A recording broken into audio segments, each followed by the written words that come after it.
Railroad? Yes. Hey, we just got a report that we have a train stopped over near Central Parkway. Right in between there across the Blanchard River. Okay. We got a report that we have a train stop right now because they see a naked female body laying in the middle of the track. Appears to be deceased.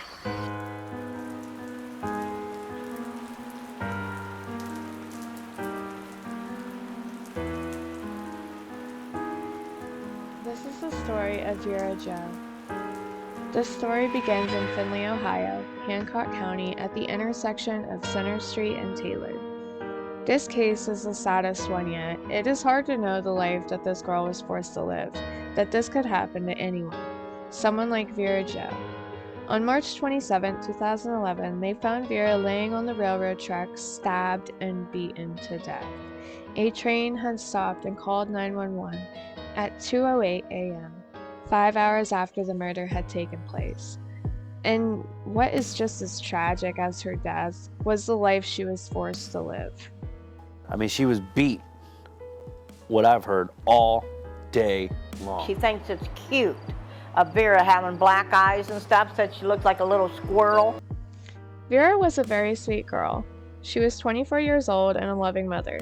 She loved music, especially Dolly Parton, according to her sister. Vera was mentally challenged. Her mind was equivalent to an 8-year-old child. She was someone who just wanted to help any way she could. She cared for her child, and unfortunately for Vera, she was brought in by a family of manipulators. The Brookses quickly learned that Vera was someone they could take advantage of. Many reports speak of how Vera was treated like a slave in the Brookses' home, and it wasn't long before a long string of abuse, control, and just pure evil would consume Vera, a situation she sadly would never make it out of alive.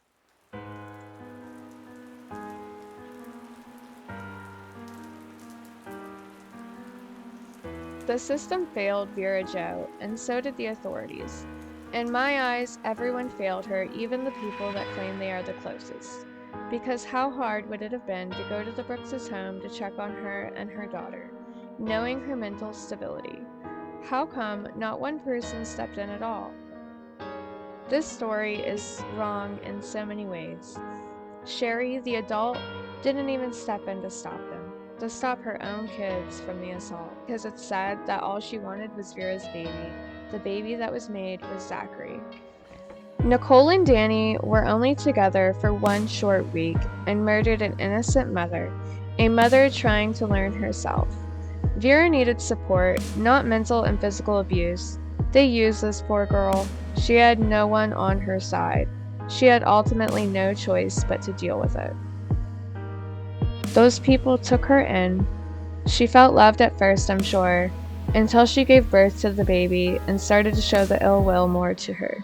And Sherry just came up with an excuse saying that Vera was the one that pushed her own daughter into the coffee table.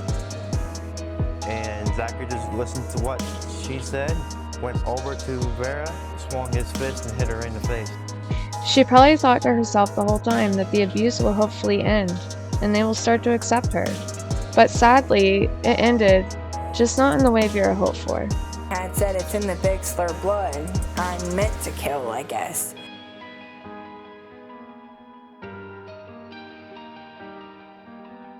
Sherry Brooks is the mother, and she's also the mother of Zachary Brooks, Scotty, Garth, and Chucky, and Michael.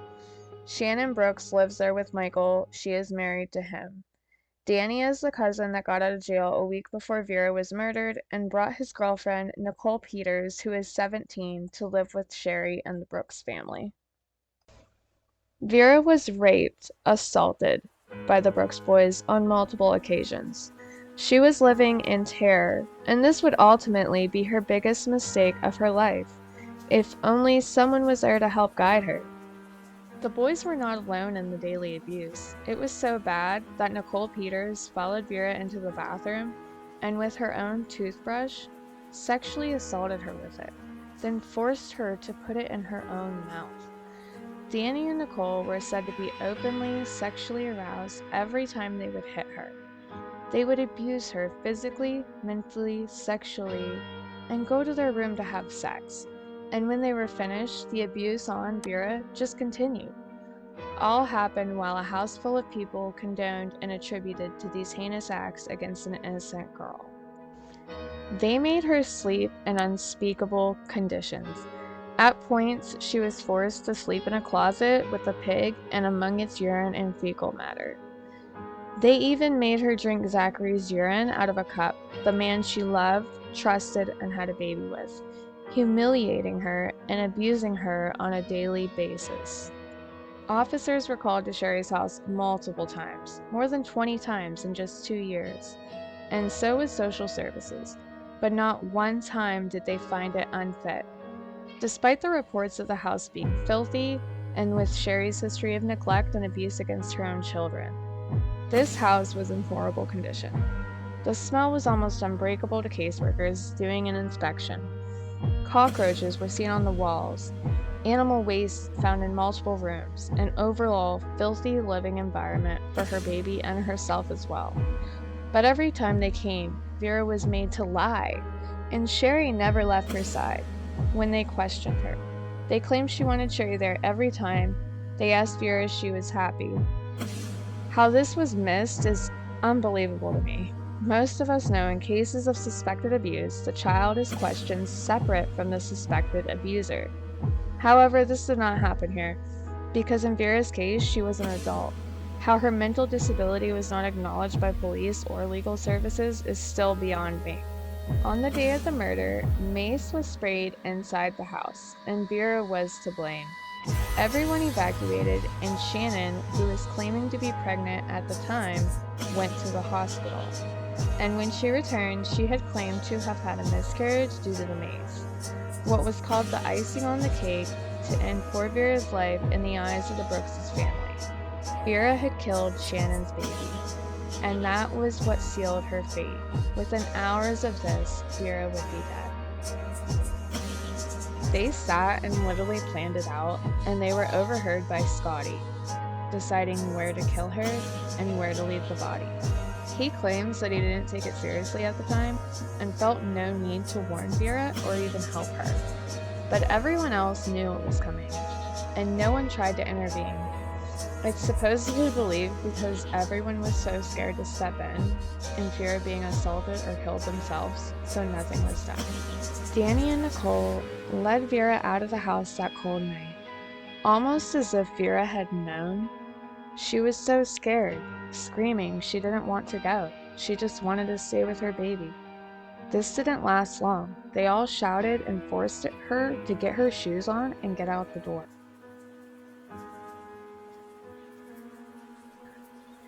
Only 2 blocks from the Brooks' home, they walked down the tracks. Vera's last moments closing in on her, a hidden knife, and the people she has lived with walking her to her own death. The first stab to her body, then another, and another, as described by Danny himself. We stabbed her wherever the knife would land. He described in detail how they all took turns just stabbing her, and how the dull knife wouldn't puncture her deep enough through her clothes. They forced her to strip. They forced her to make it easier to kill her. This is evil. I wish we could say it doesn't exist in the world, but it does. They made her strip to her death. They hurt her, humiliated her for the last time. They stabbed Vera over and over and brutalized her and tortured her. Then when you think they did enough, they slit her throat. It's reportedly they actually tried to cut her head off, and as if that wasn't enough, they laid her on the tracks with the intention of her being run over by the train, mutilating her body enough that no evidence of how she died would be traceable. These people are so disgusting and so evil.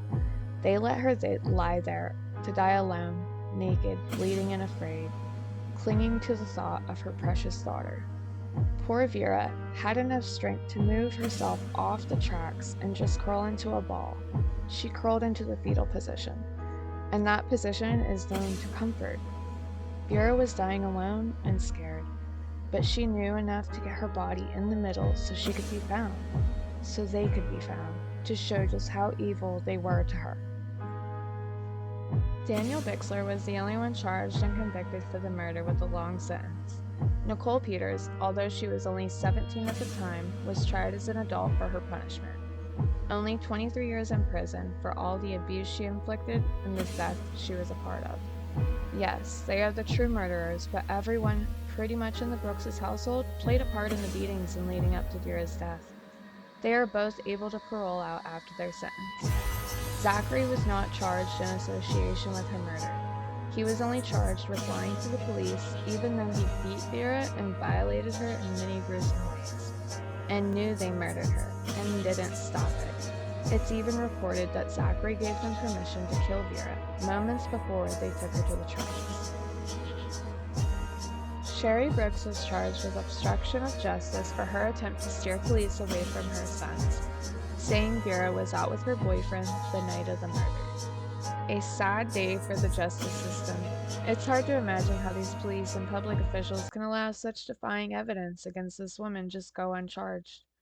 It seems she has made a lifelong habit of evading prosecution for the many lives she's harmed. We know that since the murder, she was convicted of selling prescription medication, receiving 9 months in prison. We can only hope that her day will come to finally pay for all she has done. I think karma will get the best of this family, and eventually they will all be in jail. When you think of Willadine, she must be around 12 to 13 years old now. I hope she knows that her mother, Vera Jo, put up with a lot to not leave her side. Because I'm sure Vera could have ran away anytime she wanted to, living there, but she knew the threat that lived in that home. She wasn't even able to hold her own baby. She was scared to death to even touch her.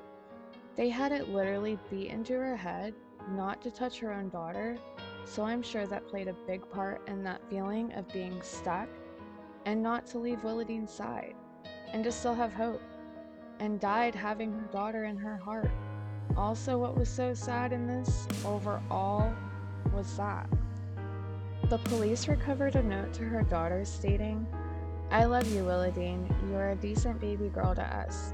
I'm pleased to be your mommy, and I'm happy that I had you on November 4th at 4:16 a.m.